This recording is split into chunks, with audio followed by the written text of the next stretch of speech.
If you only saw the clip, you probably thought it was drama. Another feud, another headline, another day in the Trump-McConnell soap opera. But that's not what happened.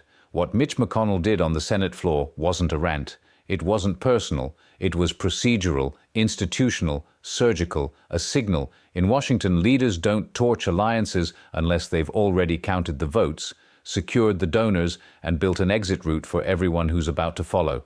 Today wasn't a speech, it was permission, delivered in public. Let's start with the mistake most people make when they watch moments like this. They treat them like television, a strong line, a cold stare, a feud reignited. But the Senate doesn't operate on vibes, it operates on leverage, committee power, donor pipelines, procedural gates, and above all, cover. McConnell's entire career has been built on one skill, moving people without ever appearing to move them. He doesn't shout, he constructs incentives. He builds structures that make a decision feel inevitable. Then he lets everyone pretend they arrived there independently. That's why today matters. Because McConnell didn't simply criticize Trump. He framed a route for Republicans to detach from Trump without calling it betrayal. This is the part mainstream coverage often misses. In politics, the goal isn't to attack your opponent. The goal is to make your allies feel safe switching sides. McConnell understands that Republican senators aren't just afraid of Trump. They're afraid of the base, the primaries, the donors, and the headlines. They're afraid of being the first domino. So the first domino has to be someone who can survive the backlash. That is the role McConnell played today. Lightning rod and architect in the same moment. And notice how he did it. He didn't lead with moral outrage. Moral arguments split the room. They forced senators to pick between conscience and career. Instead, he leaned into institutional language, rules, thresholds, precedent, responsibility. Whether you agree with his interpretation or not, the method is what matters. It transforms the conversation from, "Do you like Trump?" into, "What does the institution require?" That's a lifeboat, because a senator can go home and tell voters, this wasn't personal, this was duty, this was the Constitution, this was the rules. In politics, that's the difference between survival and annihilation. Now ask yourself, why now? McConnell has taken Trump's attacks for years. Public insults, private pressure. He swallowed it because the partnership still produced returns. Judges, tax policy, power. For a long time, the deal was simple. Tolerate the chaos, collect the victories.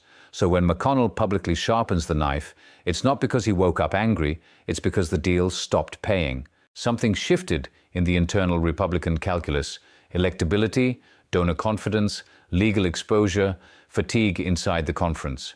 Whatever the trigger, the conclusion is the same. Alignment became more costly than separation. And that's what you saw. A leader telling his caucus, the cost-benefit analysis has changed. This is also why the chamber felt different. When leadership speaks in that tone, people stop rustling papers. They stop whispering. Because everyone in that room understands that power just moved. Not emotionally, mechanically. If you're wondering why it matters to you, here's why. This is about whether the Republican Party stays tethered to one man, or whether it begins to split into two competing realities. And once that split starts, it doesn't stay in Washington. It flows into primaries, fundraising, media ecosystems, and finally, your ballot. To understand why this moment is different, you have to stop thinking in terms of speeches and start thinking in terms of signals. In the Senate, almost nothing is spontaneous, especially not something this explosive. When the minority leader steps onto the floor and draws a line like this, it's because conversations have already happened in private. Quiet lunches, late-night calls, closed-door meetings where senators say what they'd never say on television. What McConnell did today only makes sense if a critical mass already exists behind him. And that's the unsettling part, because it suggests that the public unity you've seen from Republicans over the last few years has been a performance, a surface calm hiding deep exhaustion underneath. Inside the conference, there has been growing anxiety about one word, electability, not ideology, not loyalty, electability. Senators are staring at polling that doesn't move, swing states that don't flip. Suburban voters who don't come back, donors who hesitate, campaigns that start behind and stay behind. For a long time, Trump was seen as a wrecking ball that still delivered victories. Now he's increasingly viewed as an anchor, heavy, loud, and dragging everyone down. McConnell's job, as he sees it, is not to protect any individual. It's to protect the party's ability to win elections and control institutions. When he decides someone threatens that mission, sentiment stops mattering. This also explains the legalistic precision of the speech. He wasn't venting, he was building a framework. By grounding his argument in rules and precedent rather than emotion, McConnell created a permission structure for senators who want out but are terrified of saying so. He didn't ask them to renounce Trump. He offered them a way to sidestep him. I support the policies. I respect the voters. But the institution leaves me no choice. That language isn't accidental. It's survival language. And then there's the donor class. Big money hates unpredictability. It hates endless drama. It hates candidates who dominate headlines but struggle to expand coalitions. Quietly, checks have slowed, funds have been redirected, pressure has been building. McConnell hears that pressure first. When donors get nervous, leaders move. So what looks like betrayal from the outside looks like triage from the inside. Cut the limb to save the body. Absorb the outrage so others don't have to. But this is where the risk explodes, because McConnell isn't just challenging Trump, he's challenging Trump's grip on the base. And that base doesn't respond to institutional arguments. It responds to loyalty, grievance, and defiance. If voters decide the party chose rules over them, the backlash won't be subtle. This is the gamble. McConnell is betting that fatigue outweighs devotion, that enough voters are ready to move on if given permission from authority. If he's right, this reshapes the party overnight. If he's wrong, it detonates. Here's where the mechanics turn dangerous. McConnell isn't acting alone, but he also isn't acting with certainty. He's acting with momentum. In Washington, momentum is often more powerful than numbers. If enough people believe the shift is happening, they move as if it already has. That belief becomes reality. That's what this speech was designed to trigger. Think about the groups McConnell was speaking to simultaneously. First, the institutionalists, senators nearing the end of their careers who cared deeply about legacy, rules, and the Senate as an institution. For them, McConnell's constitutional framing wasn't controversial. It was overdue. These senators have been waiting for a justification that doesn't sound like surrender. He gave it to them. Second, the ambitious senators, the 2028 hopefuls, the ones who know that as long as Trump dominates the party, their own futures are frozen. McConnell didn't say their names. He didn't need to. By challenging Trump's eligibility and standing, he cracked the door to a post-Trump field. For them, this wasn't betrayal. It was opportunity. But the third group is the one that decides everything. The vulnerable incumbents. The senators from deep red states who live in fear of primaries. These are the lawmakers who privately complain about chaos and publicly defend it. They know that one wrong move could end their careers. McConnell's speech was aimed directly at their terror.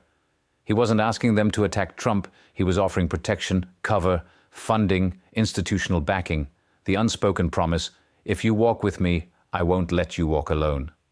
That's the real whip operation. But here's the problem. Protection only works if it's trusted. And many of these senators have seen what happens when party leaders miscalculate. They've watched careers end after being told, we've got your back. They know that if the base revolts, no amount of donor money saves them. That's why this moment feels unstable, because McConnell has ignited a civil conflict that can't be easily controlled. Conservative media will split, donors will hedge, voters will choose sides, loyalty will be tested publicly. Trump's power has always come from one thing, narrative dominance. He defines who's loyal and who's a traitor. McConnell's move threatens that dominance, but only if enough voices echo him. If they don't, McConnell becomes the villain alone. This is why today wasn't an ending. It was a trigger. The next phase doesn't play out on the Senate floor. It plays out in primaries, fundraisers, talk shows, and voter psychology. And now everyone has to decide, quietly, carefully, which side they're actually on. Now we arrive at the point most people aren't ready to confront. This wasn't about Mitch McConnell versus Donald Trump. It was about whether the Republican Party still belongs to its voters or to its institutions.